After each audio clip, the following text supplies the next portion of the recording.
Hola, buenas tardes. Les damos la bienvenida a la audiencia, a los disertantes y a los panelistas a este simposio que se ha realizado en el marco del segundo simposio sobre el diálogo entre investigadores básicos y clínicos. Este evento inició el año pasado y que tuvo una gran repercusión, es decir, que promovió o propició el intercambio entre el conocimiento sobre la fisiopatología cardiovascular, con una mirada en investigación básica y clínica, y es por eso que este año hemos seleccionado una serie de temas, como les dije, de fisiología cardiovascular, en los cuales se van a abarcar diferentes miradas, es decir, de la investigación básica, la clínica y también desde otras áreas. Esta serie de simposios, al igual que el año pasado, se ha organizado con el Comité de Ciencias Básicas de la Federación Argentina de Cardiología, el Grupo de Investigación Biomédica de la Sociedad Argentina de Hipertensión Arterial y también con la colaboración del Departamento de Posgrado de la Facultad de Ciencias Médicas de la Universidad Nacional de La Plata. Hoy nos acompañan prestigiosos disertantes y panelistas que aportarán a estas disertaciones. Hoy compartiremos el simposio sobre cardiomiopatía chagásica desde los mecanismos moleculares a la clínica y el uso de un novedoso método vinchuguicida. Les cuento que los disertantes que nos acompañan es la doctora Laura Antonietti. Ella es investigadora y docente y directora del Programa de Investigación de Enfermedades Crónicas No Transmisibles del Instituto de Ciencias de la Salud de la Universidad Nacional Arturo Jauretche. Ella también es consultora de investigación cardiovascular en el Hospital El Cruce. También nos acompaña la doctora Manuela Santalla.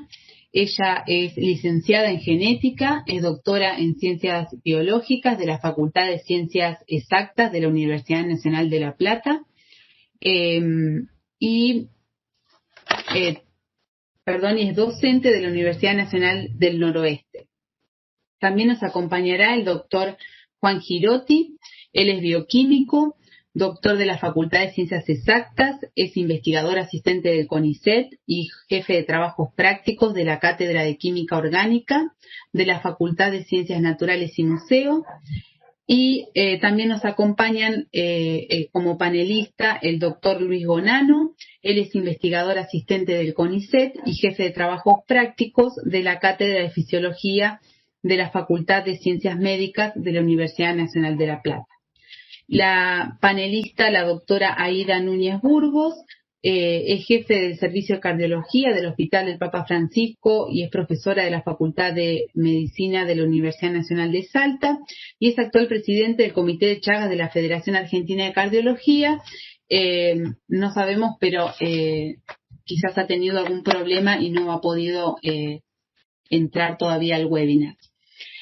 Así que bueno, les comento que la dinámica del simposio será, escucharemos las 3 disertaciones, luego los panelistas, o en este caso Luis, va a hacer sus contribuciones, sus preguntas y sus comentarios, y luego les voy a leer las preguntas de la audiencia, así que por favor la audiencia siéntase libre de escribir en el chat de la plataforma las preguntas de su interés y aclarando por favor a qué disertante se la dirigen. Así que bueno, si quieren empezamos con la doctora Laura, que nos va a hablar sobre la cardiomiopatía chagásica desde una perspectiva clínica.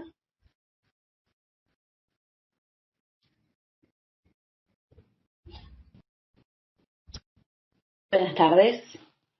En primer lugar, muchas gracias a los organizadores, a la Federación Argentina de Cardiología y el Comité de Ciencias Básicas por invitarme y por darme la oportunidad de compartir algunas experiencias y para conversar sobre la cardiomiopatía chagásica desde la perspectiva clínica. Sabemos que la miocardiopatía chagásica es la manifestación clínica más importante de la enfermedad de Chagas en función del impacto en términos de mortalidad de esta enfermedad. Cuando hablamos de Chagas, sabemos que en la región de Latinoamérica es una enfermedad endémica que afecta alrededor de 7 millones de personas, a las que anualmente se suman unos 30.000 casos de transmisión vectorial y unos 8.000 casos anuales de transmisión vertical, de los cuales una muy baja proporción tienen un diagnóstico oportuno. Y esas personas que tomaron contacto con el Trypanosoma cruzi desarrollarán a lo largo de su vida, a lo largo de las décadas, entre un 20 o un 30% desarrollarán miocardiopatía, con el impacto que eso supone en términos de años de vida perdida por discapacidad, más los costos para el sistema de salud.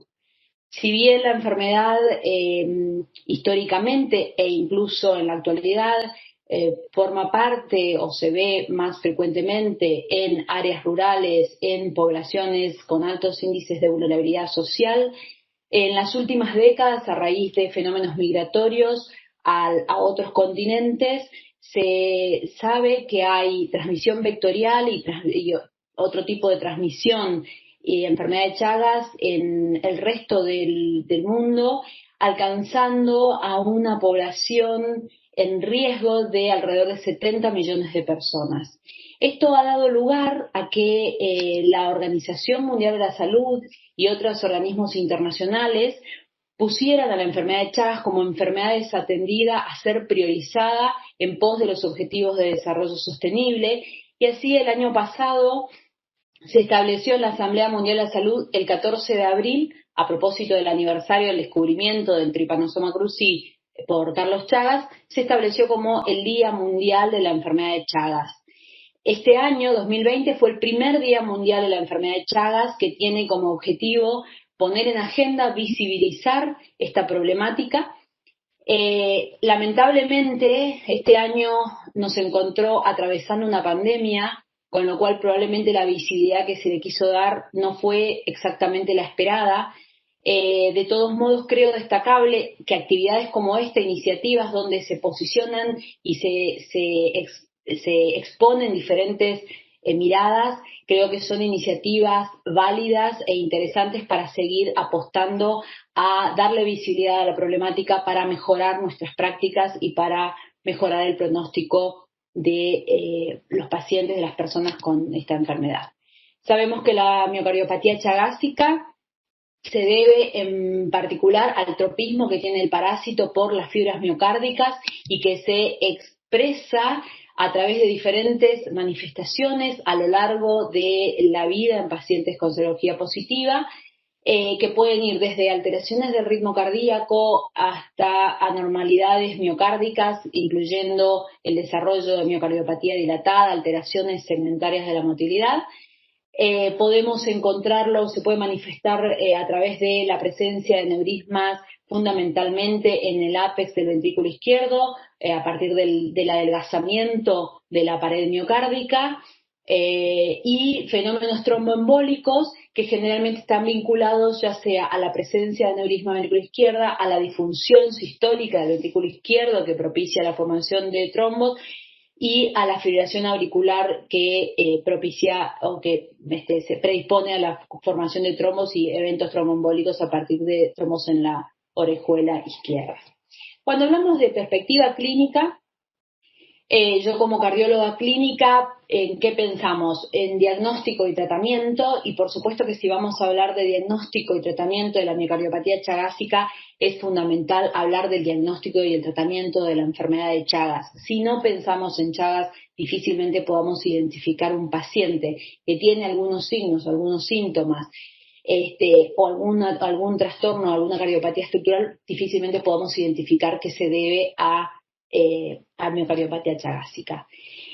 Pese a los avances y a que hace más de 100 años se descubrió el factor etiológico y que hace más de 50 años hay terapéuticas que han mostrado ser efectivas para el Chagas agudo, el Chagas congénito, sin embargo, aproximadamente solo un 1% accede al diagnóstico y tratamiento adecuados y oportunos.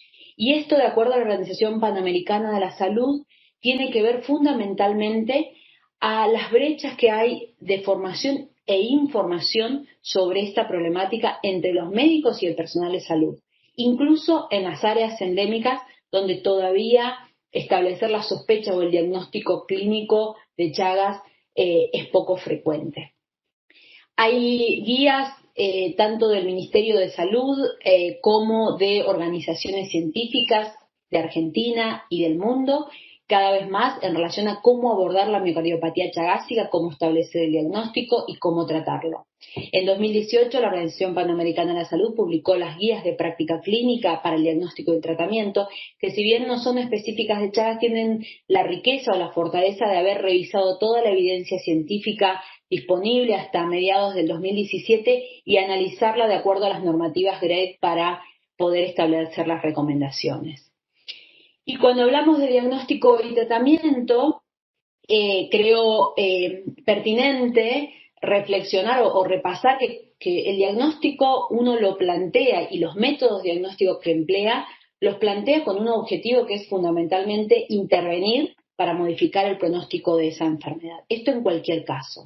En el caso de la miocardiopatía chagásica, esa intervención estaría orientada al tratamiento del Chagas, en particular, de Chagas congénito y agudo, y el tratamiento de la miocardiopatía chagásica, que tiene que ver fundamentalmente con la prevención y el manejo de la insuficiencia cardíaca, de eventos tromboembólicos y de muerte súbita. Y para eso necesitamos acordar o repasar de qué hablamos cuando hablamos de miocardiopatía chagásica. Lo que se sabe es que si bien la miocardiopatía chagásica se puede encontrar en la fase crónica del Chagas, en realidad la llamada históricamente fase indeterminada, que incluso en 2010 la Federación Argentina de Cardiología formuló una declaración, un consenso en relación a cuestionar esa terminología, dado que en realidad no es indeterminada, sino que aún no hay patología demostrada. Lo que se sabe es que hay un continuo que va desde ese primer momento donde aún no se demostró la patología hasta a lo largo de las décadas que es variable en los pacientes a una evolución cada vez con mayor compromiso a partir del establecimiento de la cardiopatía estructural.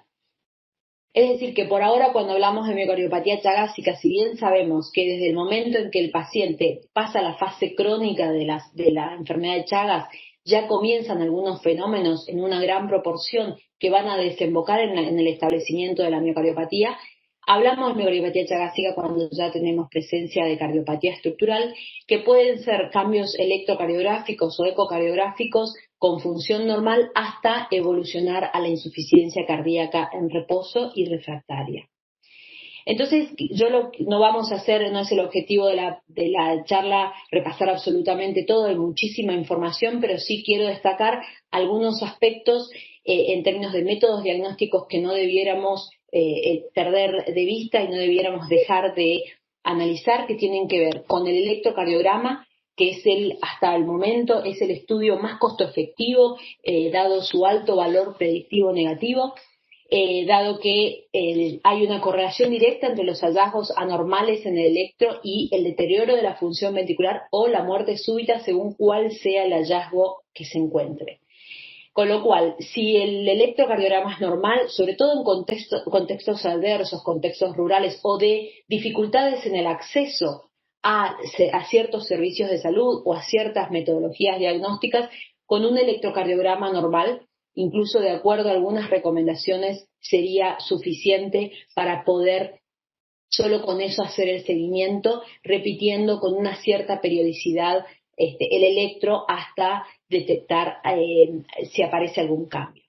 De los hallazgos que podemos encontrar, el bajo voltaje del QRS es el de mayor valor pronóstico que vamos a ver más adelante. El otro elemento, el otro método diagnóstico es la radiografía de tórax, en la cual el hallazgo de la cardiomegalia es el de mayor valor pronóstico también en términos de mortalidad a 5 y 10 años. En relación a el ecocardiograma, ¿Cuándo deberíamos hacerlo? Cuando se diagnostica Chagas, en cuanto se encuentra la serología positiva o en cuanto aparecen nuevas alteraciones o nuevos hallazgos anormales en el electro. De todos los hallazgos que podemos encontrar en un ecocardiograma, la disfunción ventricular izquierda es la de mayor valor pronóstico en términos de mortalidad de 5 y 10 años. Y el otro método diagnóstico a destacar es el Holter, en el cual deberíamos pensar en indicar cuando, ante la aparición de síntomas sugestivos de arritmia o hallazgos anormales en el electro y de la multiplicidad de alteraciones que podemos encontrar en el Holter, el factor taquicardia ventricular no sostenida es el de mayor peso pronóstico para mortalidad. Hay muchísimas otras metodologías que se han estudiado y que se han descrito que nos pueden otorgar información complementaria y que van a depender del nivel de atención en el que nos manejemos. Como el Doppler tisular para evaluar deformación miocárdica, la perfusión, la resonancia en casos de mala ventana ultrasónica, tomografía, etcétera.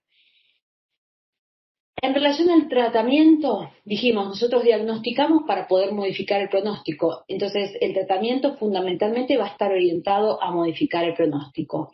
En el Chagas congénito y agudo, si bien no es el tema, no quiero dejar de destacar la importancia de tenerlo presente, sobre todo en cualquier mujer, en cualquier hijo de mujer con serología positiva, por el peso que tiene, porque nosotros podemos cambiar el pronóstico de esa persona, ya que la curación depende de los casos, entre el 80 al 100%. Cuando ya está establecida la miocardiopatía o cuando sospechamos miocardiopatía chagásica, el tratamiento va a estar orientado, como dijimos, a la prevención y el manejo de la insuficiencia cardíaca, la prevención de eventos tromboembólicos y de muerte súbita.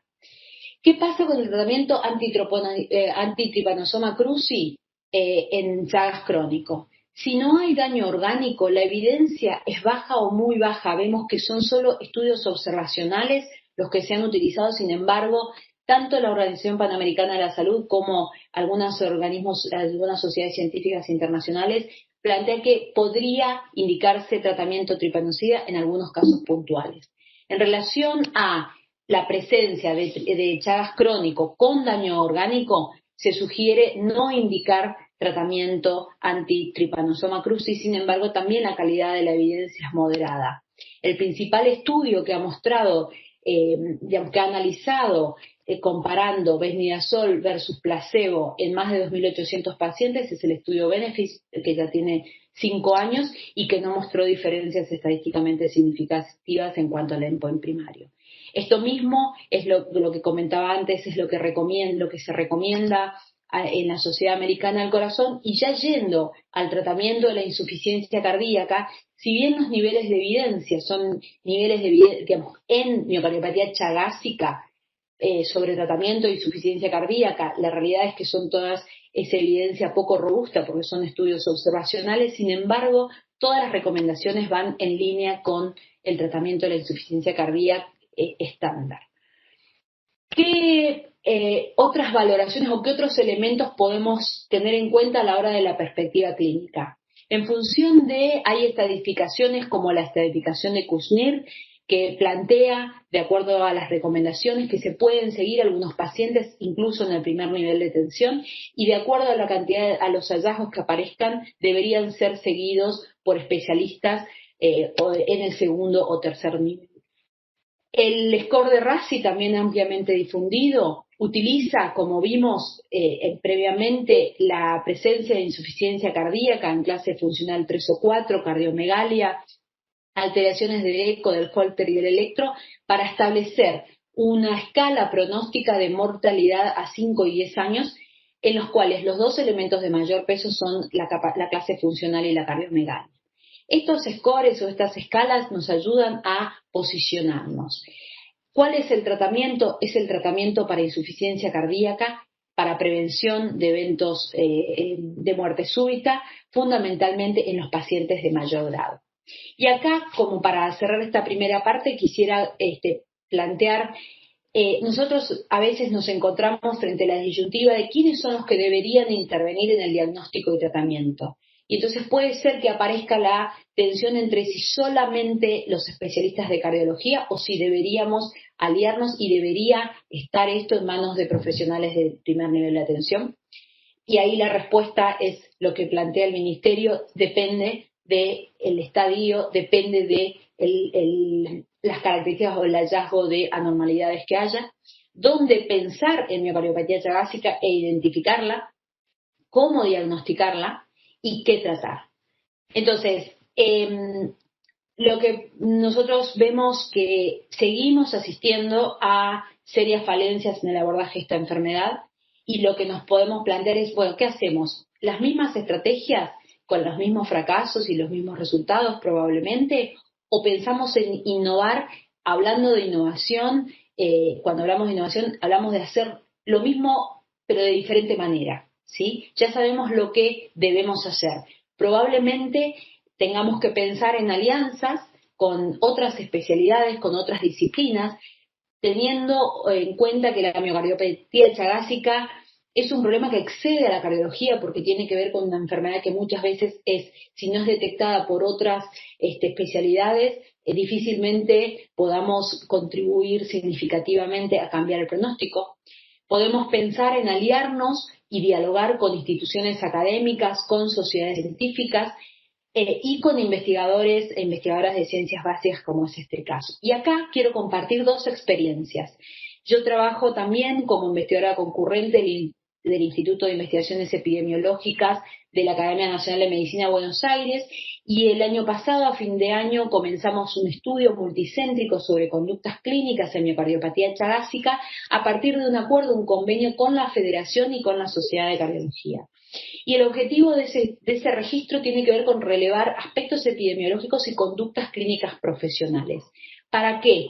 Porque lo que pensamos es que nosotros, conociendo nuestras prácticas, podemos proponer mejoras y podemos pensar nuevas preguntas para poder mejorar cada vez más nuestras prácticas. Actualmente hay 99 registros cargados. El registro está en curso, el estudio está en curso, por lo cual aprovecho la oportunidad para invitarlos a sumarse, a participar. Lo que podemos ver, algunos análisis preliminares que tenemos de lo que está actualmente cargado, lo que vemos es que de los casi 100 pacientes, la mitad aproximadamente son mujeres, hay una alta proporción de hipertensos y de extabaquistas, y de esos un tercio tienen historia de insuficiencia cardíaca. Y cuando vamos a ver la historia de la insuficiencia cardíaca, si recordamos lo que vimos antes acerca de las recomendaciones del tratamiento, vemos que entre el grupo, el tercio que tiene insuficiencia cardíaca, una proporción muy baja están tratados con inhibidores de la enzima convertidora o con beta bloqueantes. Para esto sirve identificar lo que hacemos, para poder reflexionar y mejorar nuestras prácticas profesionales. Otra experiencia que quiero compartirles, que después Manuela seguramente va a explayarse bastante más, es una experiencia sumamente interesante que venimos desarrollando desde el año 2016 con el equipo liderado por la doctora Paola Ferrero del Centro de Investigaciones Cardiovasculares y el equipo de cardiología clínica del Servicio de Cardiología del Hospital El Cruce. Nosotros, en diálogo entre ambos equipos, se desarrolló un protocolo, un estudio de investigación para detección de microRNs asociados a enfermedades de Chagas, con el objetivo de detectar qué microRNs podían ser útiles en el diagnóstico temprano y su incidencia en el desarrollo de miocardiopatías, pero también pensarlo como otras alternativas, por ejemplo, de blancos terapéuticos. Ese estudio inició en 2016, consiste en la conformación o en el enrolamiento de 4 grupos, tenemos 108 pacientes enrolados hasta ahora, y de los pacientes con serología positiva y miocardiopatía corresponderían a la fase C. Lo que vemos es que encontramos desde el punto de vista clínico. Manuela les va a compartir los hallazgos en relación a los microRNs.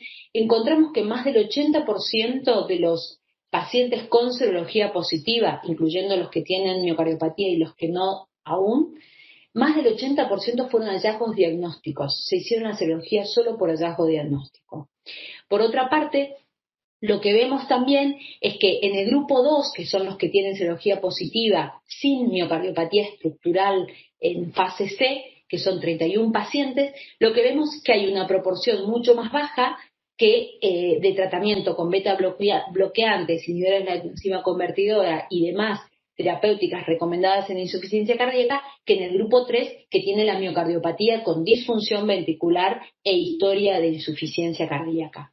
Otro aspecto que nos llamó la atención fue que había una diferencia estadísticamente significativa en la presión arterial sistólica, con una clara diferencia, una clara menor presión en el grupo con miocardiopatía establecida, y dado que el 88% de estos pacientes están tratados con beta bloqueantes y casi el 80% con inhibidores de la enzima convertidora, lo que hicimos fue analizar el grupo con Chagas positivo en función de su presión arterial, ajustarlo por la terapéutica. Y lo que encontramos es que la diferencia de la presión sistólica en ambos grupos de pacientes Chagas positivo se mantuvo significativa luego de ajustarla por el tratamiento. Que esto puede remitir a otras hipótesis, probablemente de disautonomía y algunos otros marcadores que será cuestión de indagar a partir de las preguntas que vayan surgiendo del análisis de los resultados del estudio. Para cerrar, lo que quiero compartir es, celebro esta oportunidad y celebro este encuentro de diálogo entre investigadores de ciencias básicas, entre investigadores clínicos, cardiólogos clínicos, porque realmente creo que si nosotros quienes trabajamos en el sistema de salud, pensamos en la conveniencia de integrar los conocimientos que surgen de la investigación básica, investigación clínica, integrarlos para poder mejorar la salud de la población, realmente creo que podemos pensar en alternativas originales, innovadoras, que vayan mejorando el pronóstico y que nos vayan ayudando a encontrar nuevas alternativas terapéuticas también. Así que bueno, termino acá. Espero haber cumplido con el tiempo estipulado y agradezco una vez más la oportunidad. Bueno, muchas gracias, Laura. Muy interesante tu charla. La verdad que has mostrado datos muy interesantes sobre la clínica de cómo se trata la cardiomiopatía chagásica. Así que bueno, quería hacer un comentario a la audiencia que si les parece es mejor que me hagan, ustedes tienen al costado del chat o en el chat tienen esa ventana donde están todos los disertantes, panelistas, etcétera. Si quieren pueden hacer las preguntas directamente a mí en mi chat para que yo se las pueda leer a ustedes. Bueno, ahora si quieren pasamos a la doctora Manuela Santalla, que nos va a hablar sobre la cardiomiopatía chagásica crónica en busca de marcadores moleculares sanguíneos. Adelante, Manu. Bueno, buenas tardes a todos. Muchas gracias por la invitación a participar de este segundo simposio de diálogo científico asistencial sobre las enfermedades cardiovasculares. Es un placer poder compartir nuestro proyecto y compartir panel con Laura y con Juan. Como bien decía Alejandra, yo les voy a contar un poquito sobre nuestro proyecto en el que estamos en busca de nuevos marcadores moleculares sanguíneos para la cardiomopatía chagásica crónica. Solo a modo de repaso, recordar que la enfermedad de Chagas consta de dos fases, una fase aguda que suele ser asintomática, en la cual la parasitemia es detectable en sangre, y una fase crónica en la cual cerca del 30% de los pacientes desarrollan cardiomopatía chagásica crónica, que se caracteriza por una intensa miocarditis, destrucción de las miofibrillas y alteración de la función cardíaca, y puede provocar insuficiencia cardíaca y muerte súbita en una proporción significativa de los pacientes. Dependiendo de qué instancia de la enfermedad se encuentre, va a variar el método de diagnóstico que se utilice. En el caso de la fase aguda de la enfermedad de Chagas, el método diagnóstico por excelencia es, dado que la parasitemia es alta, observar en sangre esta alta carga parasitaria. Y en la fase crónica se complica un poco más, dado que la parasitemia es baja y, como mencionaba Laura, el electrocardiograma es una de las principales métodos que se utiliza para el diagnóstico, y la serología de los pacientes, es decir, evaluar la producción de los pacientes de anticuerpos contra el trypanosoma, que puede ser acompañado por una reacción en cadena de la polimerasa para detectar el genoma del trypanosoma. Con una serología positiva y un electrocardiograma normal, en la actualidad es suficiente para diagnosticar la cardiopatía chagásica. Pero como bien mencionaba Laura, es importante destacar que el diagnóstico temprano de la cardiomiopatía promueve en el personal de salud ciertas actividades que van a hacer que se mejore la calidad del paciente, por lo tanto, mejorar los métodos de diagnóstico temprano son de gran ayuda en pos de mejorar la calidad de vida y la atención de pacientes con Chagas. Por eso que en los últimos años y con el advenimiento de las técnicas de secuenciación masiva, los microRNA se postulan como biomarcadores de muchas condiciones patológicas. La enfermedad de Chagas no es una excepción, pero recordemos un poquito quiénes son los microRNA. Los microRNA, como su nombre lo indica, son moléculas de ácido ribonucleico pequeñas que se sintetizan dentro de la célula y cuya función más conocida es la de regular la expresión génica, ya sea mediante el silenciamiento del ARN mensajero o mediante el bloqueo de la traducción de algún ARN mensajero. Pero no solo los microRNA pueden actuar dentro de la célula que los genera, es importante destacar que los microRNA participan en múltiples funciones, en todas las células producen microRNA y participan en casi todas las funciones, si no todas, celulares, y en todos los tejidos. Y es muy claro que varía el perfil de microRNA que una célula produce en una condición de salud o enfermedad. Además de actuar en la célula que los genera, los microRNA pueden ser liberados de manera activa o pasiva de la célula origen. De manera pasiva se produce ante un proceso necrótico cuando el contenido celular se vuelca al espacio extracelular. Como los microRNA están dentro de las células, van a ser liberados al contenido extracelular, pero a su vez también la célula tiene una forma coordinada de liberar los microRNA, ya sea en microvesículas, en exosomas, en cuerpos apoptóticos cuando la muerte celular se da mediante apoptosis, o acompañados de lipoproteínas y de la proteína argonauta, que es una de las proteínas que conforma el complejo RISC, que es el que lleva a cabo la función canónica de silenciamiento génico dentro de la célula. De esta manera, los microRNA no solo están involucrados en la regulación dentro de una célula origen, sino que también median la comunicación intracelular, y dado que pueden acceder al torrente sanguíneo y circular en tejido sanguíneo, también median la comunicación entre diferentes órganos. En sangre, como mencionaba, los podemos encontrar unidos a lipoproteínas, a la proteína argonauta, en cuerpos apoptóticos, en microvesículas y en exosomas.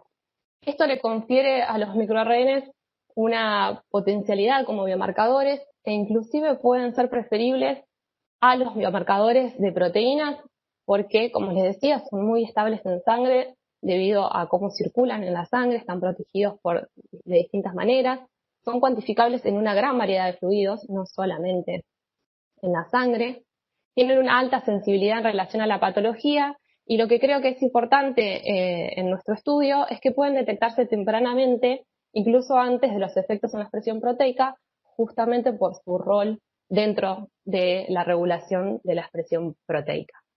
En cuanto a lo que respecta al corazón, se sabe que los microRNA participan en todas las funciones cardíacas, desde el desarrollo hasta el mantenimiento de la homeostasis cardiovascular y la generación de distintas patologías. Se conocen muchísimos microRNA que intervienen en el desarrollo de diversas patologías y se han propuesto varios como biomarcadores de diversas condiciones fisiológicas y patológicas cardíacas. Lo que es importante destacar en este caso es que muchos de los estudios que han estudiado microRNA como biomarcadores de la patología cardíaca han encontrado que varios microRNA tienen una correlación con la sintomatología incluso mejor que aquellos biomarcadores convencionales de proteínas, como por ejemplo la troponina I, los que los postula fuertemente como potenciales biomarcadores, pero no solo eso, sino que también pueden servir como blancos terapéuticos a la hora de tratar las patologías. Y además el conocer la función de los microRNAs nos puede permitir entender más los procesos patológicos que ocurren dentro de la célula. En cuanto a lo que el Chagas respecta, se conoce que el perfil de microRNAs en el tejido cardíaco varía cuando se produce la cardiomiopatía chagásica crónica. Inclusive el perfil de microRNAs en pacientes con cardiomiopatía chagásica difiere de aquellos pacientes que tienen otro tipo de cardiomiopatía, por lo cual la cardiomiopatía chagásica tendría un perfil único de microRNAs. Y también se sabe que hay varios microRNAs que circulan en sangre en pacientes con Chagas. Respecto a aquellos microRNAs que circulan en sangre de pacientes con cardiomiopatía, el año pasado el grupo de Vázquez Nonata publicó este artículo que es muy interesante, donde evaluaron 5 microRNAs que se conoce están desregulados en otras afecciones cardíacas y los fueron a buscar en sangre de pacientes con cardiomiopatía chagásica crónica. El estudio se realizó utilizando la reacción en cadena de la polimerasa, se buscaron estos microRNAs puntuales y encontraron que 3 de ellos se encuentran sobreexpresados en los pacientes con cardiomiopatía respecto de aquellos que están en la fase indeterminada de la enfermedad y a los individuos controles. Pero recordemos que esto es un estudio que fue buscar microRNAs puntuales. Con todo esto, lo que nosotras nos propusimos fue evaluar la expresión de todos los microRNAs que circulan en sangre mediante las técnicas de secuenciación masiva para identificar los grupos de microRNAs sobreexpresados y subexpresados en la cardiomiopatía chagásica crónica. Y además, analizar los diferentes microRNAs expresados en individuos con cardiomiopatía chagásica respecto a aquellos que no tienen cardiomiopatía, a fin de identificar un pool de microRNAs que tengan valor pronóstico de progresión hacia el desarrollo de cardiomiopatía chagásica, como también distinguir microRNAs específicos de la cardiomiopatía que no estén presentes en cardiomiopatías de otra etiología, a fin de entender los procesos de desarrollo de la cardiomiopatía chagásica crónica. Con todo esto, lo primero que hicimos fue incorporar a los pacientes al estudio. Esto estuvo a cargo del personal médico de la unidad coronaria del Hospital El Cruce, de Florencio Varela. Ellas se encargaron de comentar a los pacientes en qué se trata el estudio y tras la firma del consentimiento informado se tomó una muestra de sangre para luego extraer los microRNAs y secuenciar y se evaluaron varios parámetros clínicos que, como decía Laura, concluyó en la inclusión de los pacientes a 4 grupos de estudio. Un grupo control, que son controles sanos, no tienen Chagas ni cardiomiopatía. Un grupo con Chagas sin cardiomiopatía. El grupo 3 que posee cardiomiopatía chagásica. Y un grupo 4 que posee una cardiomiopatía de etiología isquémico-necrótica. Acá les traigo una tabla donde resumimos algunas condiciones de estos pacientes. Por ejemplo, la edad promedio de los pacientes de los 4 grupos es similar, el porcentaje de mujeres, la incidencia de otros factores de riesgo cardiovascular como la hipertensión arterial, la diabetes tipo 2, dislipemia, sedentarismo, tabaquismo, consumo de sustancias psicoactivas y consumo de alcohol. Todo esto a fin de luego cotejar con el perfil de microRNAs que encontremos en la secuenciación, ya que se sabe que estas condiciones modifican el perfil de microRNAs. Entonces, a la hora de hallar nuestros microRNAs con potencial valor diagnóstico, saber si realmente están asociados a la cardiomiopatía o a cualquiera de estas otras condiciones. Respecto a los parámetros clínicos, esto lo que hicimos fue evaluar una serie de parámetros que después vamos a correlacionar con la expresión de microRNAs para ver cómo correlacionan y confirmar si tienen o no un potencial valor pronóstico o diagnóstico. En cuanto a la frecuencia cardíaca, no encontramos diferencias en la frecuencia cardíaca entre los 4 grupos de pacientes. El 80% de los pacientes con cardiomiopatía chagásica tuvieron arritmias, mientras que el 40% de los chagásicos sin cardiomiopatía y el 40% de los que poseen una cardiomiopatía de otra etiología. En los 2 grupos de pacientes con cardiomiopatía, tanto sea chagásica como isquémico-necrótica, hallamos una prolongación del intervalo QRS, un aumento en los diámetros del ventrículo izquierdo en sístole y en diástole, y una disminución en la fracción de eyección, nuevamente en los grupos que poseen algún tipo de cardiomiopatía. Recordemos que esto nos va a servir para luego correlacionar con la expresión de los microRNA. En cuanto a los análisis de laboratorio, encontramos aumentos significativos en la creatinina, la troponina I y el factor NT-proBNP en los pacientes con cardiomiopatía, tanto sea chagásica como isquémico-necrótica. Nuevamente, estos valores nos van a servir para luego correlacionar con la expresión de microRNA. Una vez que realizamos esto, procedimos a el procesamiento de la muestra, la extracción de los microRNA en suero de los pacientes, y estos microRNA se enviaron a la Universidad de Heidelberg en Alemania, donde se secuenciaron todas las muestras.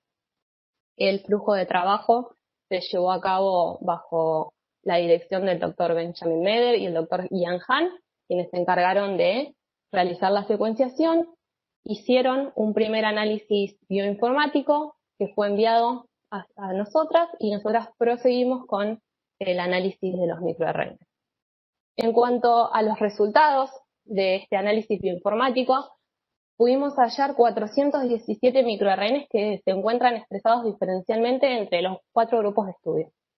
Yo acá les traje una figura representativa como para mostrarles la cantidad de información que manejamos. Cada uno de estos corresponde a un microRNA y cada una de estas columnas a un individuo, así que hay mucho por procesar, y en principio consideramos un umbral de más o mayor o igual a 2 o menor o igual a 0,5 veces de cambio, es decir, aquellos microRNA que están duplicados o más o reducidos a la mitad o menos, y un valor estadístico de un P menor a 0,05. Acá les traigo un gráfico más ameno para ver toda esa información que teníamos en la figura anterior. Lo primero que hicimos fue comparar las muestras de los pacientes que tenían Chagas sin cardiomiopatía con respecto a los individuos control sano. Acá es importante mencionarles que verde siempre es sobreexpresado, celeste siempre es subexpresado, y nos debemos enfocar en el cuadrante superior derecho y el cuadrante superior izquierdo, donde encontramos los microRNA sobreexpresados y subexpresados. Cada uno de estos puntos corresponde a uno de esos 417 microRNA que les mencionaba. Como podrán ver, la gran mayoría no presenta variaciones entre un grupo y el otro, pero hallamos 4 microRNA que se encuentran sobreexpresados en los pacientes con Chagas sin cardiomiopatía respecto a los individuos control, y 2 que se encuentran subexpresados. De manera interesante, de estos 4 microRNA que están sobreexpresados en los pacientes con Chagas sin cardiomiopatía, 3 han sido descritos en afecciones cardíacas, lo que los propone como posibles potenciales valor diagnóstico. Luego analizamos el grupo de pacientes con cardiomiopatía chagásica versus el control sano, y pudimos hallar 25 microRNA sobreexpresados en los pacientes con cardiomiopatía chagásica y 6 microRNA subexpresados en los pacientes con cardiomiopatía chagásica respecto a los individuos control. Todos estos microRNA tienen un gran potencial valor diagnóstico, ya que aparecen durante la cardiomiopatía chagásica con respecto a la situación sana. Cuando comparamos los microRNA sobreexpresados en las dos condiciones, tanto sea en pacientes con Chagas sin cardiomiopatía versus control sano, y los pacientes con cardiomiopatía chagásica versus control sano, encontramos que un microRNA se encuentra sobreexpresado en las dos condiciones. Y de manera interesante, este microRNA es un microRNA que se conoce como un miomirna, es decir, un microRNA que producen los miocitos, lo que lo postula fuertemente como un potencial valor de microRNA con valor pronóstico, ya que aparece en etapas tempranas de la enfermedad cuando aún no se desarrolló la cardiomiopatía. También pudimos observar que durante la etapa de Chagas sin cardiomiopatía, la cantidad de microRNA sobreexpresados es mucho menor que cuando se desarrolla la cardiomiopatía chagásica. Con esto, hasta el momento, podemos concluir que los pacientes sin cardiomiopatía poseen pocos microRNA sobreexpresados respecto a los individuos sanos, y que cuando se manifiesta la etapa cardíaca, estos microRNs aumentan.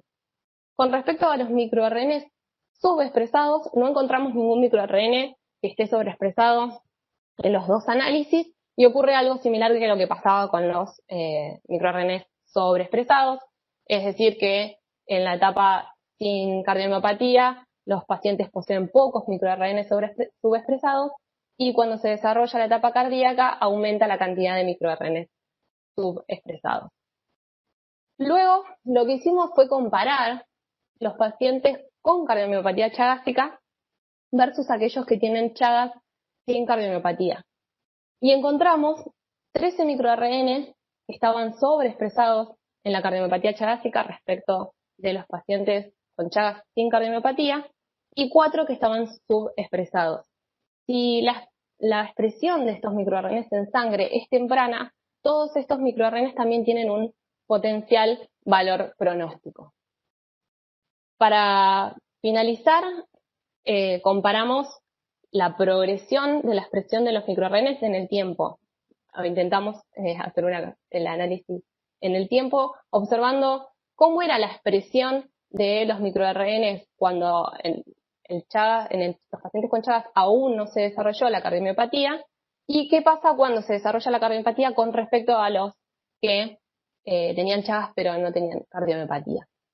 No encontramos microRNs que se expresaran en las dos situaciones de manera similar. Encontramos nuevamente que, como les decía anteriormente, en los pacientes con Chagas sin cardiomiopatía hay pocos microRNs sobreexpresados y el perfil de microRNs sobreexpresados en la cardiomiopatía chagásica aumenta inclusive con respecto a los pacientes con Chagas sin cardiomiopatía. Es decir, cambia el perfil de microRNs sobreexpresados cuando se desarrolla la cardiomiopatía chagásica crónica. Lo último que hicimos hasta el momento fue evaluar aquellos microRNs que se expresaban diferencialmente solo en cardiomiopatía chagásica crónica, que son los que tienen un fuerte potencial diagnóstico. Cuando digo solo en cardiomiopatía chagásica crónica, quiero destacar que son los que se expresan en la cardiomiopatía chagásica crónica, pero por ejemplo no se expresan en las cardiopatías de otra etiología, que también los evaluamos, eran muchísimos gráficos para traer ahora, pero créanme que evaluamos todos, y cuando comparamos todas las condiciones, en fin de hallar cuáles eran los microRNs que se expresan diferencialmente solo en cardiomiopatía chagásica crónica, hallamos 13 microRNs sobreexpresados y 3 microRNs subexpresados únicamente en los pacientes con cardiomiopatía chagásica crónica. Y estos 16 microRNs son los que hoy tienen mayor potencial con valor diagnóstico. Con respecto a los microRNs con potencial valor pronóstico, nos quedan aún hacer unos análisis más para poder enfocarnos en cuál sería ese pool de microRNs con valor pronóstico, y luego de esto nuestras perspectivas es comprobar por real-time PCR la expresión de estos microRNs, de este pool de microRNs candidatos en el suero de los pacientes, correlacionarlos con la sintomatología, con todos esos análisis previos que les mostré para ver si realmente tiene una correlación y pueden funcionar como biomarcadores, evaluar su potencialidad como biomarcadores, es decir, su abundancia en el suero, su especificidad y su sensibilidad, porque es importante a la hora de hacer el diagnóstico que sea fácil de hallar en el suero de los pacientes. Y por último también evaluar su función a fin de conocer cuál es el rol de estos microRNs en el desarrollo de la cardiomiopatía chagásica y ver si tienen algún potencial como blancos terapéuticos de la cardiomiopatía chagásica. Muchas gracias. Quiero robarles un minuto más para agradecer al grupo. Nosotras trabajamos en el Centro de Investigaciones Cardiovasculares de la Facultad de Ciencias Médicas de la Universidad de La Plata y de CONICET.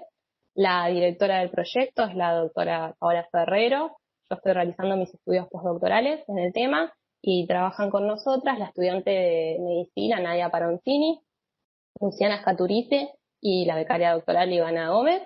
En conjunto con ellas están trabajando con nosotros el personal médico del Hospital El Cruce, dirigido por la doctora Laura Antonietti y el doctor Carlos Tájer, y nuestros colaboradores en Alemania, bajo la dirección del doctor Benjamin Meder y Jan Hahn. También agradecer a las instituciones que financiaron este proyecto, a la Fundación Belú, que le otorgó una beca a Nadia para participar del proyecto, y a la Fundación Florencio Pérez. Ahora sí, muchas gracias. Muchas gracias, Manuela. Muy interesante tu charla y qué potencial diagnóstico tienen estos microRN, sobre todo por su sensibilidad y su especificidad, ¿no? Y algo muy interesante será luego evaluar qué genes se están regulando, ¿no? En la enfermedad chagásica crónica. Muy lindo. Bueno, ahora pasamos al doctor Juan Girotti, que nos va a hablar sobre la trampa para el control de las vinchucas. Adelante, Juan. Bien, les agradezco por permitirme participar de esta charla. Muchas gracias también al resto de los participantes. Bueno, como ven en la presentación, yo pertenezco al Laboratorio de Bioquímica de Insectos y Hongos Patógenos aplicada al control de plagas.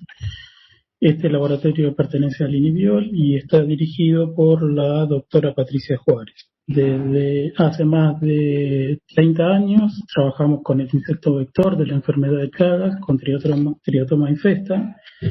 Este es un insecto que puede encontrarse en domicilio y puse estas imágenes para que nos hagamos una idea de verdaderamente cuáles son los domicilios en los que puede encontrarse este insecto y tiene principalmente un comportamiento de tipo gregario, es decir, suele encontrarse en nidos y en los nidos vamos a encontrar insectos desde huevos, ninfas hasta insectos adultos. No solo es importante controlar lo que es domicilio, sino también que es importante controlar lo que es el peridomicilio. En general estas casas suelen tener muy cercano a ellos animales de granja y estos animales de granja suelen ser lugares de nidos. Entonces, cuando uno hace tratamiento de la casa, también tiene que pensar en tratamiento del peridomicilio. El principal tratamiento que se hace es mediante control vectorial, es decir, lo que uno busca es eliminar al vector para que no se transmita la enfermedad. Y el tratamiento de este vector se ha hecho durante mucho tiempo con el uso de insecticidas. Inicialmente se utilizaban compuestos organofosforados, que eran muy tóxicos también para los humanos. Actualmente se está trabajando con piretroides. El principal control es mediante deltametrina.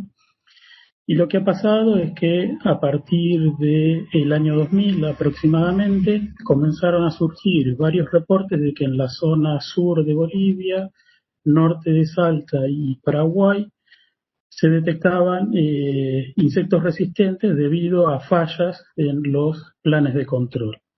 Esta imagen que se ve acá muestra una publicación de la WHO del año 2005, donde los puntos rojos corresponden a distintos insectos con cierto grado de resistencia, que incluso llegaba al norte de la provincia de Mendoza. Y este otro mapa, que es un poco más actual, de 2016, pertenece a otro grupo de investigación, muestra que en nuestro país, principalmente los insectos resistentes están ubicados en la zona norte de Salta, parte de la provincia de Chaco y Santiago del Estero. Pensando en esta problemática, nuestro grupo de investigación trabajaba en 3 líneas básicas. La que más tiempo lleva de trabajo es la que está relacionada con todo el metabolismo del insecto, desde las células que participan en la síntesis de la cutícula del insecto, hasta la composición que tiene la parte más externa, es decir, la epicutícula de ese insecto, que en general tiene un mayor contenido de hidrocarburos de cadena larga que van de unos 20 a 30 carbonos. Esto es importante porque se conecta con la otra línea de investigación, que es el hongo entomopatógeno Boveria bassiana. Este hongo entomopatógeno es un hongo que afecta a insectos. Inicialmente fue aislado de Diatraea saccharalis, una plaga de la caña de azúcar y del maíz. pero se empezó a usar ampliamente en el agro y la forma en la que este hongo ataca al insecto es a través de esporas que se pegan en la superficie, en la parte más externa de la cutícula, y utilizan los componentes de esa cutícula como fuente de carbono. Esa espora germina, penetra la cutícula y una vez que logra penetrar toda la cutícula, alcanza lo que es la hemolinfa del insecto, lo coloniza completamente, lo enferma, utiliza todos los nutrientes, lo mata y una vez que lo mata vuelve a esporular y nuevamente inicia el ciclo infectivo. Lo que vimos en el laboratorio es que si a este hongo se lo hacía crecer con hidrocarburos, exacerbaba una serie de enzimas que facilitaban aún más el ataque a la vinchuca propiamente dicha. En el laboratorio también trabajamos con otra tercera línea de investigación, que es la parte de feromonas. Estos insectos, como le dije, tienen un comportamiento gregario, viven en nidos, y estábamos buscando a ver si podíamos detectar cuál era la feromona que hacía que estos insectos se juntaran. Bueno, este es un ensayo bastante simple que muestra una mitad de caja pintada y otra no, y cómo los insectos tienden a agregarse todos en la zona en la que está esa feromona. Combinando estas tres líneas de investigación, pensamos que era posible desarrollar una trampa que apuntara principalmente a controlar a lo que son insectos resistentes. Este es un modelo bastante simple, no es el que terminamos desarrollando finalmente, pero sí tiene la idea. Lo que queríamos era colocar la trampa en la zona por la que se mueven los insectos. Dentro de esa trampa agregábamos un formulado del hongo y además dentro de esa trampa colocábamos la feromona de agregación para que el insecto pasara más tiempo dentro de la trampa, aumentara la posibilidad de infección con el hongo. Una vez que el insecto sale, se enferma y eso modifica el comportamiento del hongo del insecto y suele quedarse en el nido. Al hacer eso, finalmente muere y pasa lo que les comenté anteriormente. El insecto, una vez que utilizó el hongo, una vez que utilizó todos los componentes del insecto, sale fuera, esporula, y ahí teníamos la posibilidad de que infecte al resto de los insectos que habitan en ese nido y así de esa manera controlar a la población. Bueno, los resultados que teníamos en el laboratorio eran bastante buenos, así que eso nos llevó a pasar directamente a hacer ensayos a semicampo. Esos ensayos en semicampo los hicimos durante los periodos 2006-2007 en colaboración con el Servicio Nacional de Chagas en la localidad de Santa María de Punilla, en Córdoba. Utilizamos ranchos experimentales hechos de adobe y estábamos probando por ese entonces distintas mezclas que liberaran dióxido de carbono para atraer al insecto hacia las trampas y además probar si era efectivo matar al insecto con estos hongos.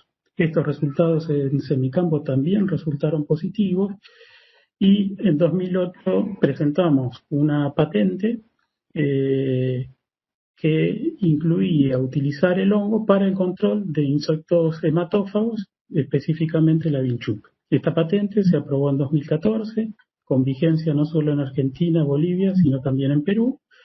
Brasil, en teoría, está declarada libre de Chagas y Paraguay, que era la otra zona afectada, por cuestiones legales no se pudo hacer la presentación. Por ese mismo año, 2008, que estábamos haciendo la presentación de la patente, iniciamos una colaboración con la Dirección de Epidemiología de Salta. En ese momento estaba dirigida por el doctor Alberto Gentile, y fuimos a hacer una campaña para emplear esas trampas directamente ya en distintos poblados. La primera vez que fuimos hubo inundaciones en la zona, no pudimos acceder, íbamos a ir a la zona de Campo Largo, una zona que tiene insectos resistentes, y como había buena colaboración con Epidemiología de Bolivia, es decir, no existe frontera, pasamos a la zona de Bolivia, al departamento de Tarija, en Tierras Nuevas, y ahí se hicieron los primeros ensayos. Posteriormente pudimos ir ya así a la zona de Campo Largo y después repetimos 2 campañas más. De las 2 primeras campañas, más los datos de laboratorio, surgió esta publicación, que fue publicada en 2009, en la cual se demostraba efectivamente que con el hongo entomopatógeno Boveria bassiana podíamos hacer control del vector resistente a estos piretroides. Los principales resultados de esa publicación fueron, bueno, a nivel de laboratorio lo que veíamos es que en los insectos resistentes había una penetración disminuida del insecticida, o también puede decirse que en los susceptibles el insecticida penetraba 2 veces más que en un insecto resistente.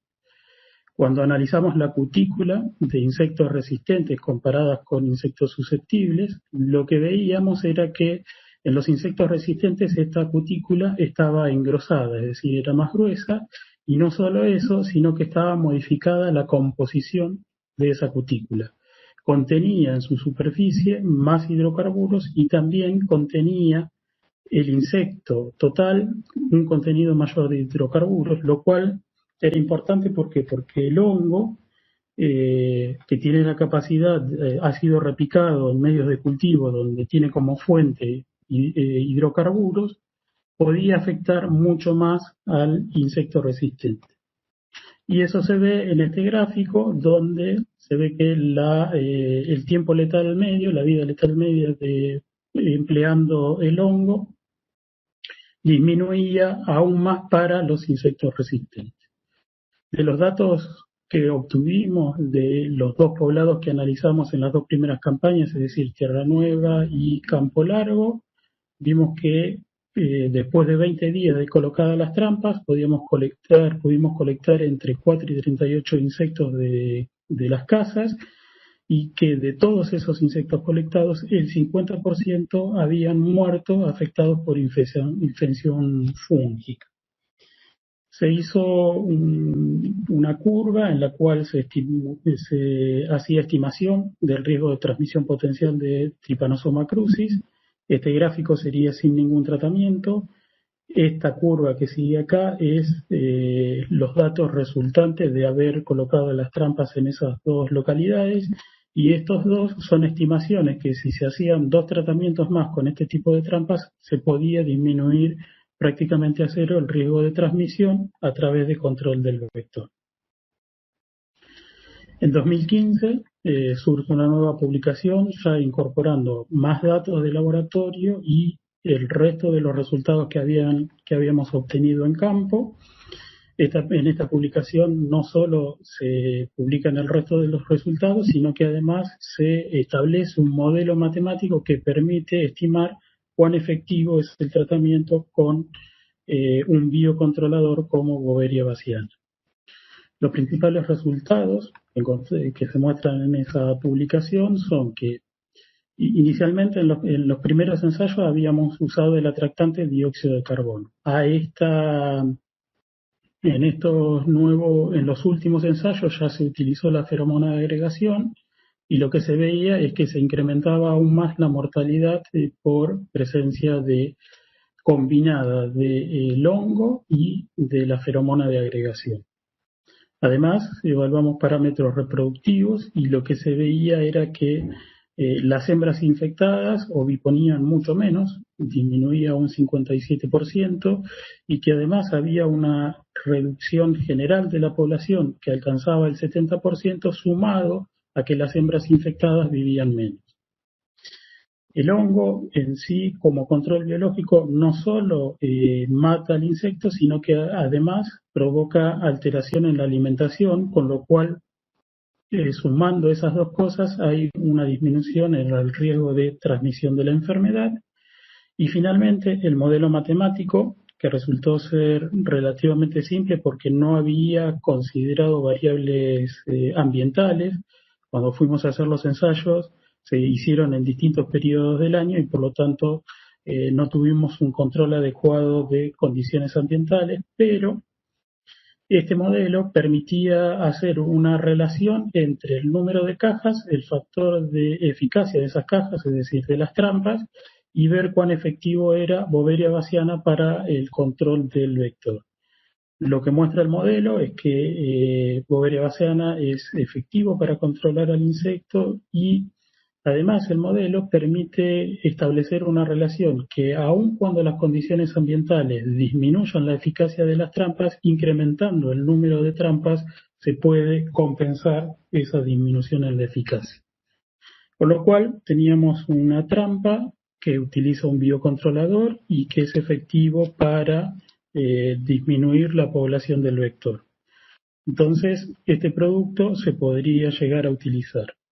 El tema es que para poder utilizarlo, el producto califica como un producto domisanitario y la aprobación final de ese producto domisanitario depende de ADMAT.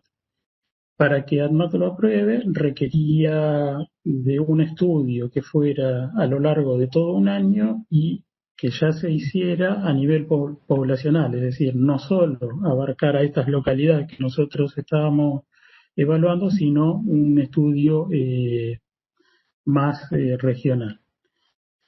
Y para eso, toda la investigación que habíamos hecho hasta ahora dependía de PICT, es decir, subsidios bastante chicos. Este estudio que requiere ADMAT implica una mayor inversión de dinero y con lo cual hacía falta incluir alguna empresa que participara de eso. No solo para poder llevar adelante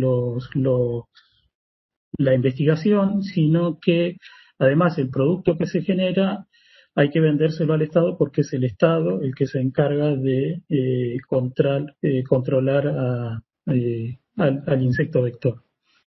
Entonces, la patente que habíamos presentado tenía doble vinculación con ICET UNLP por la pertenencia del instituto. Estas dos dimensiones de vinculación participaron siempre en todas las tratativas que llevamos adelante.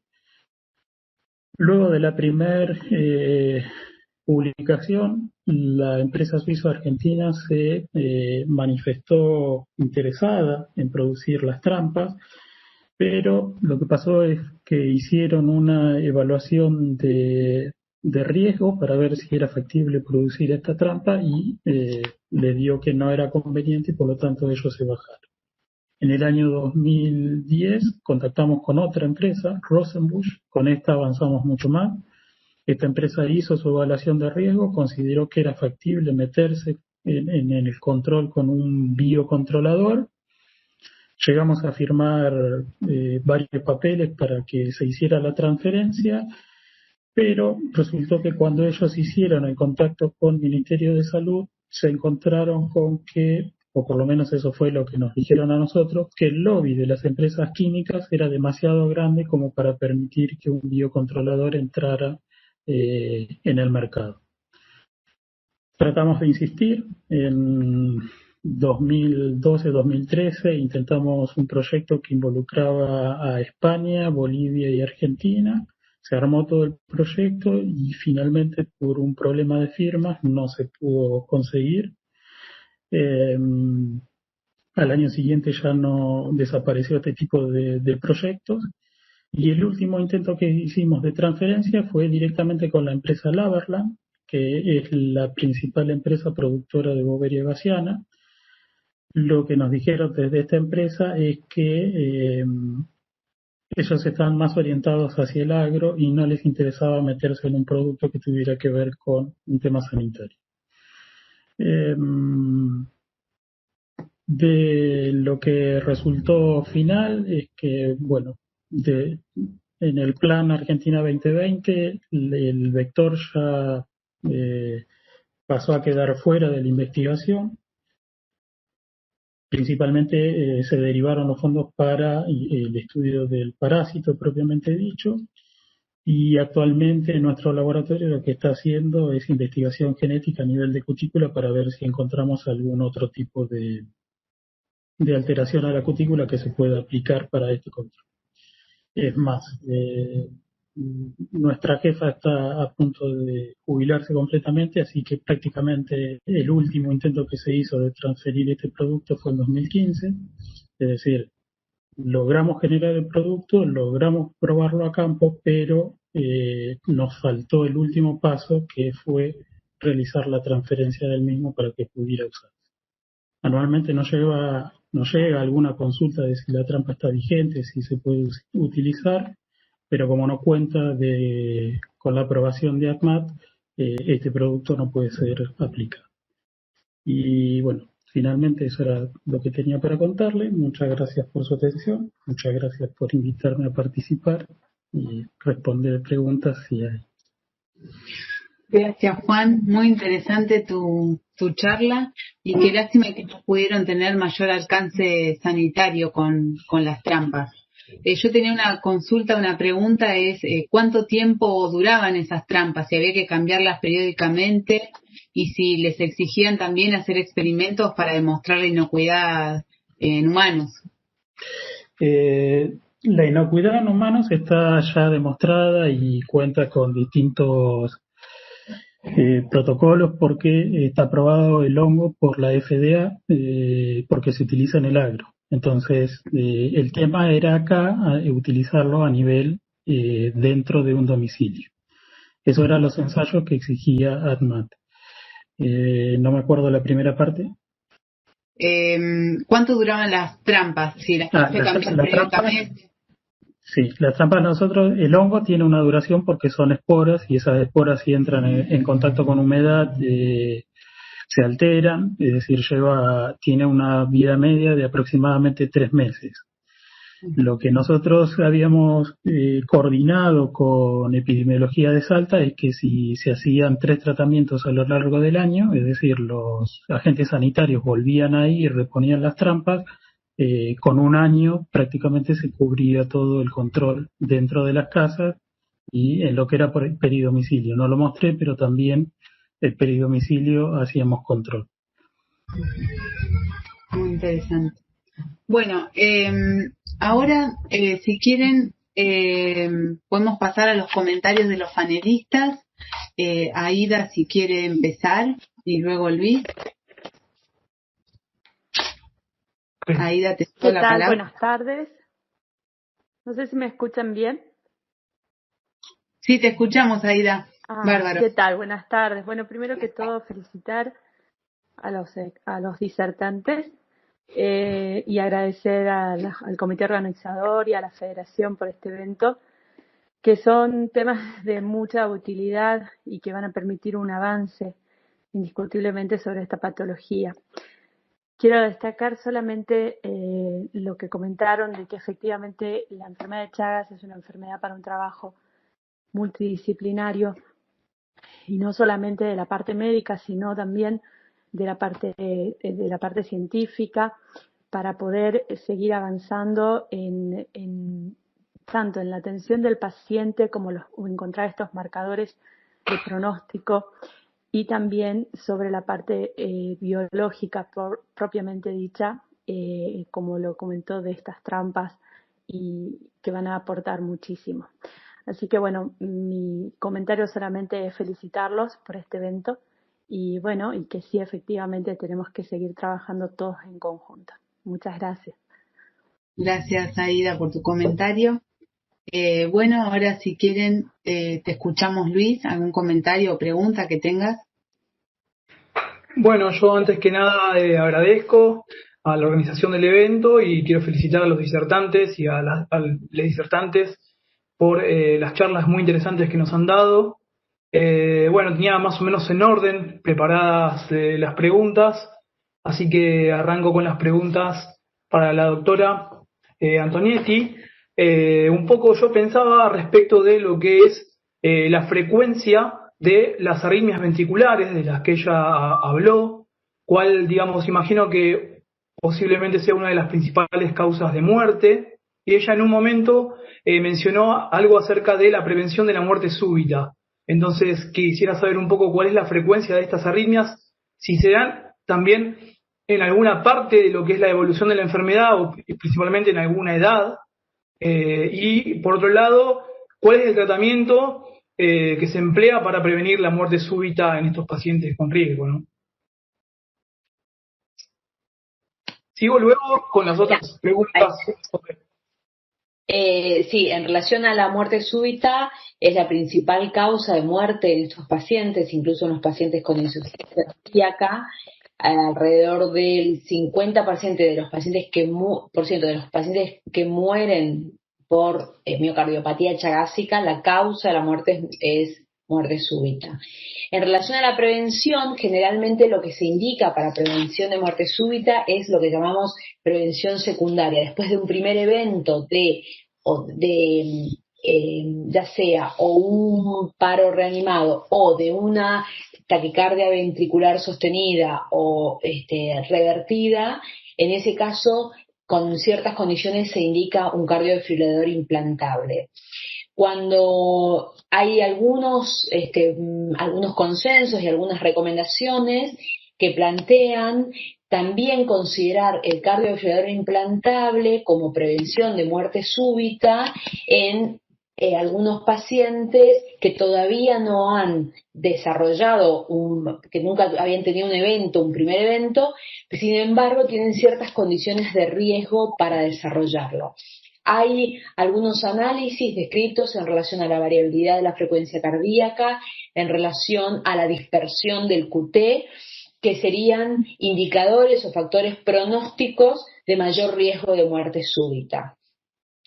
La realidad es que lo que ocurre en nuestro país, una de las cosas que vemos en la clínica es que tenemos como varios países en Argentina y nuestro sistema de salud depende de a qué lugar pertenezca o qué características, si tiene una cobertura por el subsector público o el subsector privado, en ocasiones no es tan sencillo indicar un cardiodefibrilador implantable como prevención primaria de muerte súbita. Sí está más apoyado en prevención secundaria. Cuando vos analizás los niveles de evidencia de por ejemplo, cardiodefibrilador implantable para prevención, son niveles de evidencia relativamente bajos, porque la realidad es que tampoco hay tanto seguimiento a estos pacientes o ensayos controlados, randomizados, como para sostener estas decisiones. Generalmente, frente a un paciente chagásico que tuvo un evento, es más fácil conseguir la aprobación para indicarle el cardiodefibrilador implantable. Ese sería el concepto. Sí es importante valorar el riesgo, pero por eso hablábamos. Vos para eso ya seguramente tenés un electrocardiograma con QRS bajo voltaje, ya tenés arritmias ventriculares, tenés un Holter con evidencia, y entonces en función de todos esos parámetros, eso te va a apoyar y te va a identificar el mayor riesgo de muerte súbita de ese paciente. En función de eso, tenés más elementos. Hay algunos otros tratamientos que, hay recomendaciones en relación, sobre todo en arritmias ventriculares por Chagas, con amiodarona, que si bien está controvertida y hay quienes reniegan de la amiodarona, pero en la práctica la amiodarona sigue siendo una terapia de uso habitual para pacientes con arritmias ventriculares que todavía no tienen indicación de cardiodefibrilador implantable. Ok, muchas gracias. Y un poco me conecta con el proyecto que tienen en colaboración con el grupo de Paola Ferrero y Manuela, quien habló también, respecto de si en cuanto a la búsqueda de marcadores moleculares, piensan, dada la importancia en cuanto a lo que es la carga de mortalidad que generan las arritmias, si hay van a apuntar, a buscar alguno que lleve a mayor riesgo de muerte súbita. Un poco la pregunta es para las dos, tal vez. Sí, yo un comentario nada más, parte de las conversaciones que venimos teniendo, tanto con Paola como con Manuela, tiene que ver con ahora que ya están los análisis de los microRNs, tenemos la posibilidad de sentarnos ambos equipos a mirar los distintos datos y analizar qué otras utilidades o qué otras aplicaciones en algunos casos puntuales podemos tener. yo en lo personal lo que pensamos es que se abre todo un abanico de posibilidades, ¿sí? Tanto para factor pronóstico como para eventuales, como comentó Manuela, lo conversábamos en estos días, como eventuales, incluso pensar en blancos terapéuticos. La realidad es que todavía yo personalmente no puedo dar una respuesta, porque no tenemos todavía esos análisis realizados, pero sí tenemos pensado avanzar en el proyecto. Sí, en línea con eso, Luis, la respuesta es sí, pensamos ir hacia ese lado. Hay dos grandes cosas para hacer. Primero, buscar de los microRNAs que nosotros encontramos y se sabe qué función tienen. De hecho, hay algunos microRNAs que están asociados como biomarcadores de arritmias. Entonces, primero ir a ver si dentro de los que nosotras encontramos están ellos.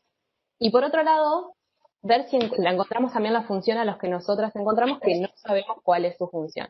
Entonces, por un lado, ver si dentro de los que encontramos están aquellos ya caracterizados y si no están caracterizados, cuál es la función.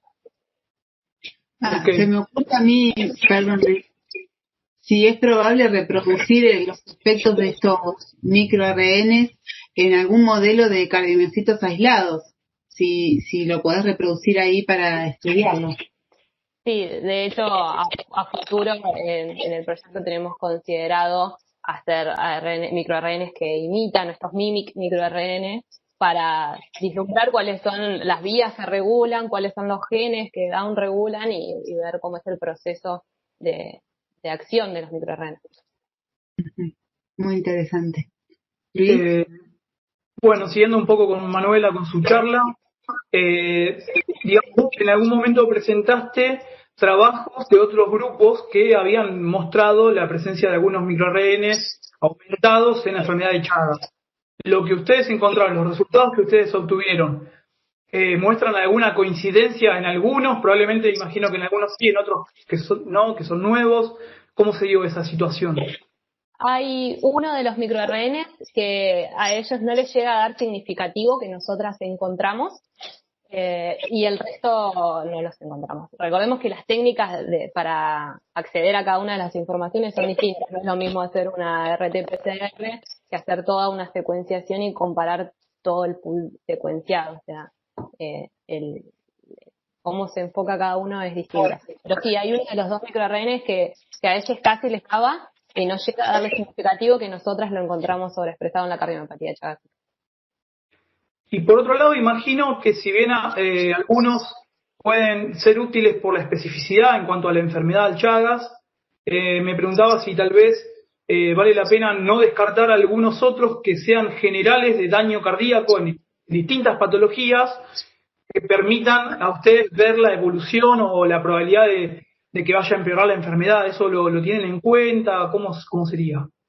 Sí, de hecho Mirna que les comentaba, el 206, es un microRNA que también apareció cuando comparamos, cuando evaluamos los microRNA sobreexpresados en otras cardiomiopatías. O sea que es claramente un microRNA que se sobreexpresa en las cardiomiopatías y no lo descartaría. Por el contrario, si bien coincide con otras cardiomiopatías, si tenemos una serología de Chagas positiva, ya sabemos que el paciente tiene Chagas, evaluar si tiene este microRNA cuando aún no desarrolló la cardiomiopatía es una muy buena aproximación.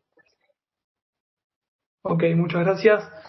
Y bueno, y por último a Juan le quería hacer alguna pregunta en cuanto, después él algo mencionó, ¿no? Pero en cuanto a la efectividad de esta estrategia muy interesante que ellos muestran por regiones geográficas, y creen, más allá de que no estudiaron todos los lugares en donde se distribuye el vector, si creen que puede ser más efectivo en alguna zona que en otras, y en la época del año en la cual, por lo que entiendo también, no es lo mismo la efectividad según el clima. Entonces, si hay alguna época del año en la que sea más beneficioso. Y bueno, y por otro lado, finalmente, creo que tal vez lo más importante de lo que me quedó también en su charla es, a mí me deja una sensación de frustración compartida con ellos, por lo que veo que resultan las trabas para que esto se haga masivo. Saber si tienen algún tipo de sistema de difusión este paso que falta, de lo que ustedes ya han demostrado, que sea alguna página web o algún tipo de presencia en redes sociales, que desde todos los que estamos hoy acá podamos ayudar a difundir. Me parece que es importante, ¿no? Bueno, en cuanto a la aplicación, nosotros lo orientamos hacia los insectos que eran resistentes, es decir, apuntar a eso porque el otro bicho estaba controlado por los electroides, pero mata a los dos por igual, es decir, que podría aplicarse en toda la zona, independientemente de si sean o no resistentes. Con el tema ambiental, ahí, bueno, no había tiempo para charlar todo, pero hay en la época de verano, los insectos explotan porque como cualquier insecto, en esa época aumentan las ninfas y entonces ahí es donde hay que hacer un refuerzo en el control. Y después, en cuanto a la difusión, lamentablemente ya nosotros, desde nuestro punto de vista, llegamos a agotar todas las instancias que se podía hacer. La mayor difusión la tuvo con la publicación en 2009 de la efectividad para el tratamiento. Tuvimos entrevistas, bueno, eso todo a cargo de mi directora, ¿no? Difusión hasta incluso programas de televisión, pero quedó ahí.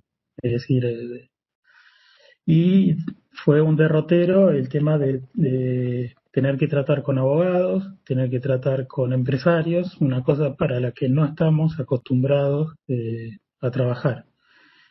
En 2017, por fuera de todas estas tratativas, mi jefa entró en contacto con gente de Perú a ver si ellos querían utilizar esta patente gratis, porque aunque sea que se les dé un uso y bueno, una cuestión legal tampoco hizo que se pudiera hacer eso allá en Perú. O sea que quedó todo en la necesidad de realizar el ensayo que exige ADMAT, que es un ensayo a nivel regional poblacional, no alcanza con localidades. Okay, bueno, muchas gracias y los mejores deseos para que los vaivenes en los próximos años sean favorables a que se pueda continuar. Sí, totalmente coincido con tu comentario, Luis. Así que bueno, a todos muchas gracias, muy lindas las presentaciones y me quedan algunas preguntas de la audiencia que se las leo. Paola dice un comentario para Laura que le sorprende, porque se me va, le sorprende todavía la marginalidad del Chagas, incluso desde la formación y atención médica. ¿Cómo se puede mejorar eso? Lo otro es la importancia de las bases de datos y el Big Data para recopilar la información de estudios epidemiológicos. Sí, sorprende. De hecho, a nosotros también nos sorprendió, porque la realidad es, y una de las cosas que creo que es interesante, por eso planteaba esto de pensar en estrategias innovadoras. A veces, una de las conversando con centros de atención primaria, nosotros en el Hospital de Cruces es un hospital de alta complejidad que forma parte de una red sanitaria pública con 7 hospitales de segundo nivel y en particular en Florencio Varela hay 40 centros de atención primaria de la salud. Y nosotros, a partir de otras iniciativas de investigación que tenemos desde la universidad, empezamos a interactuar con los centros de atención primaria. Y una de las cosas que nos encontramos conversando es que no hay conciencia, incluso en cardiólogos que están en los centros de atención primaria, ellos lo que nos manifiestan en las entrevistas es que muchas veces los pacientes vienen porque vienen para un riesgo quirúrgico y frente al interrogatorio, el paciente refiere tener serología positiva. Y entonces cuando se lo interroga acerca de cuánto se lo sigue, no hay conciencia, o sea, ni siquiera lo derivan al cardiólogo porque tiene serología positiva, sino porque tiene que hacerse una cirugía o lo que fuere. Y eso es algo, no es para cargar las tintas sobre una especialidad u otra. Creo que si nosotros no nos vemos como parte del problema, nunca vamos a ser parte de la solución. Y también me parece que este tipo de iniciativas de abrir el juego y no cerrarnos como especialistas en cardiologías o como los los básicos, los clínicos, o los epidemiólogos o los decisores sanitarios, parte del sistema de salud, la fragmentación, la segmentación que hay en nuestro sistema de salud puede explicar la segmentación, las brechas muchas veces que hay entre las escuelas de grado, la formación de grado y digamos, la práctica y el posgrado. Yo apuesto a las alianzas, como comenté, a la interacción, porque creo que es la única manera. Si seguimos haciendo lo mismo, ya sabemos cuál es el resultado. Entonces, claramente creo que tenemos que sentarnos a dialogar con otras especialidades, incluso, por ejemplo, con los tocoginecólogos, para el diagnóstico, para que todas las mujeres embarazadas, si bien el Chagas es de notificación obligatoria, pero la realidad es que después, ¿qué pasa en el parto con los generalistas, los pediatras? Creo que todavía hay mucho camino por delante. Yo vi también que había algunos comentarios en el chat, algunas consultas en relación a prevención de muerte súbita, prevención primaria, indicación de cardiodefibrilador y resincronizador.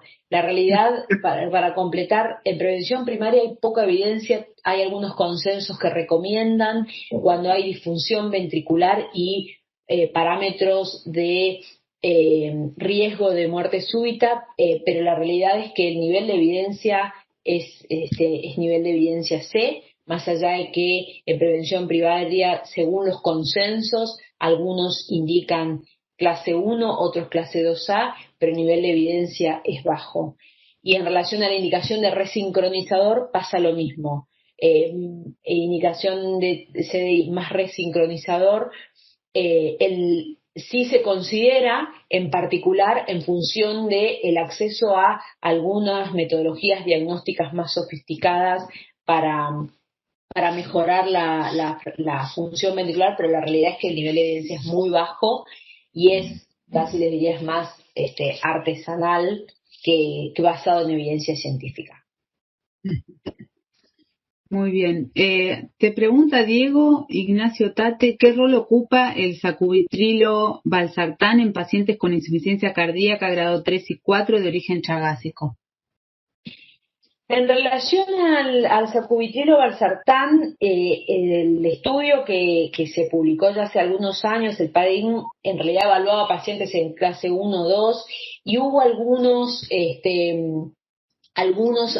análisis post-hoc extrapolando datos de algunos otros estudios en Chagas como el SHIFT, pero la realidad es que no hay evidencia suficiente como para indicarlo específicamente o para decir que es mejor que, por ejemplo, los inhibidores de la enzima convertidora de angiotensina, que, por ejemplo, en el caso del ámbito público, están incluidos en el paquete del paquete Remediar de medicación gratuita que se le entrega a los pacientes en el primer nivel de atención, con lo cual hay muy poca evidencia, probablemente sería algo para evaluar. La realidad es que la microlepatía chagásica, salvo algunos grupos que vienen estudiándola, cuando vos analizás en los estudios de insuficiencia cardíaca, es muy chiquitito el rol que ocupa o que tiene la microlepatía chagásica. Entonces, no hay suficiente evidencia, salvo en estas series de casos que se ha visto sobre todo en Brasil y en algunos otros grupos de Latinoamérica, ¿no? Uh-huh. Andrea Guevara dice, ¿qué pacientes considera usted que deben recibir tratamiento antiparasitario? ¿Cómo detectarlos en la fase crónica? ¿Quizás los que evolucionan más rápido de insuficiencia cardíaca?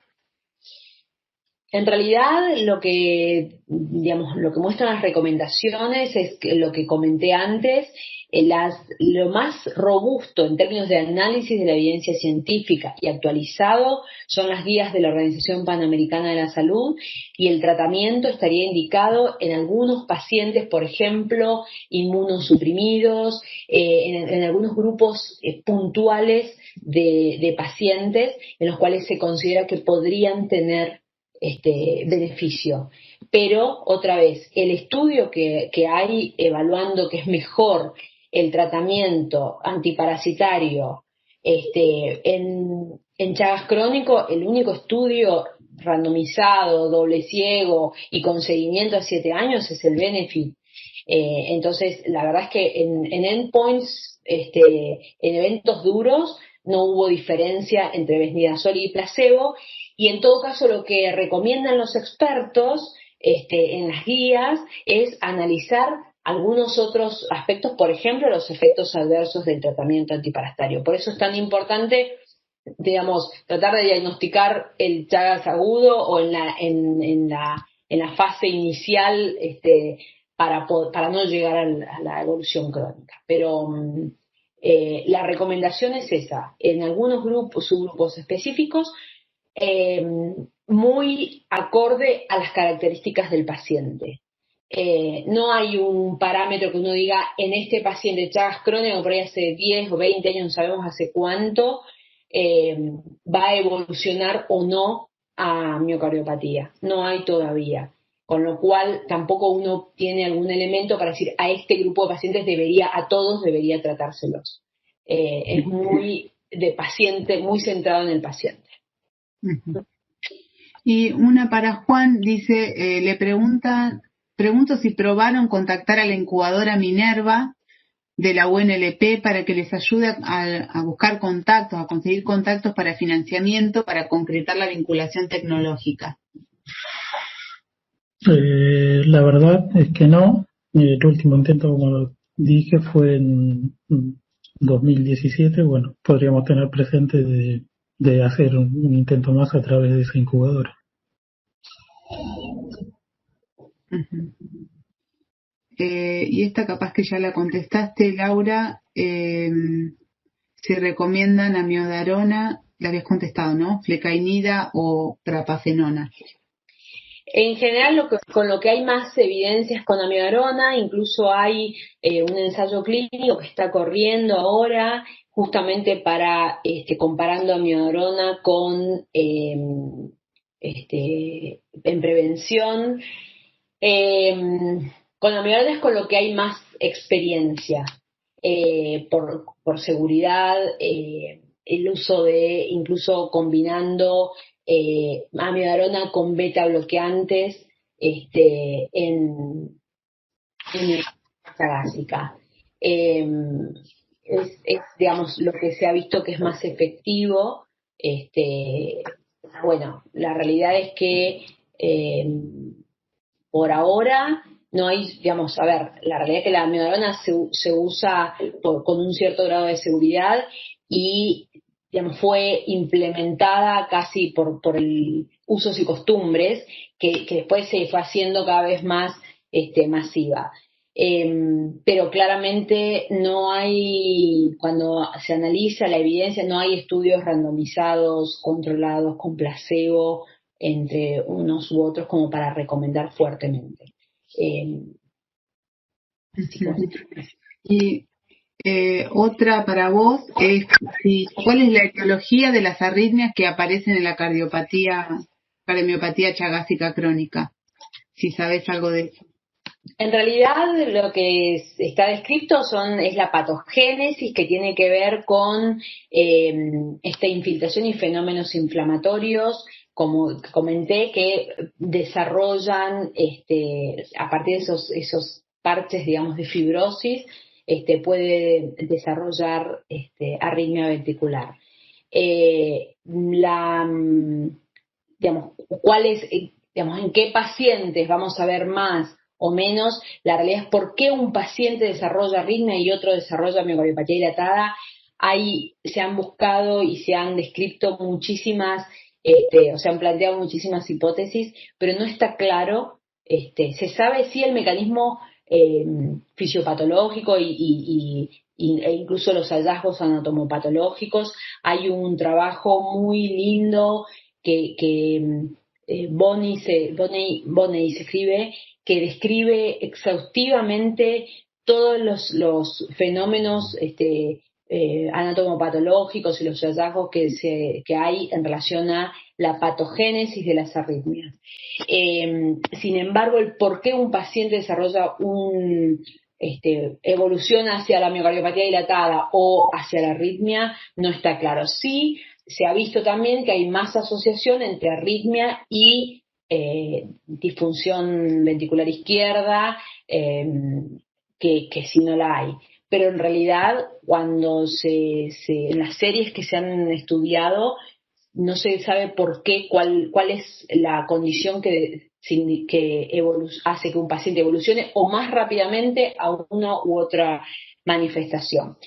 Hay hipótesis que hablan de fenómenos de inmunomodulación y respuesta inmunológica y de interacción huésped-agente etiológico. Pero son todas hipótesis, no hay claridad, pese a todo lo que se sabe, no hay claridad por qué evolucionan a una forma u otra. Probablemente ustedes tengan la respuesta cuando estudien a los microRN, ¿no? Ojalá, eso esperamos. Bueno, ya no hay más preguntas, por lo menos no las he visto, y cualquier cosa, si llega a haber preguntas que no han respondido, las publicaremos en la página de la FAC o en la página de la Sociedad Argentina de Hipertensión Arterial. Bueno, esto ha sido todo por este simposio. Espero que les haya gustado participar, y los invito al próximo simposio que se va a realizar el 9 de octubre a las 18 horas, y el tema que se va a tratar es el rol de la microbiota en la fisiopatología cardiovascular. Así que muchas gracias a todos.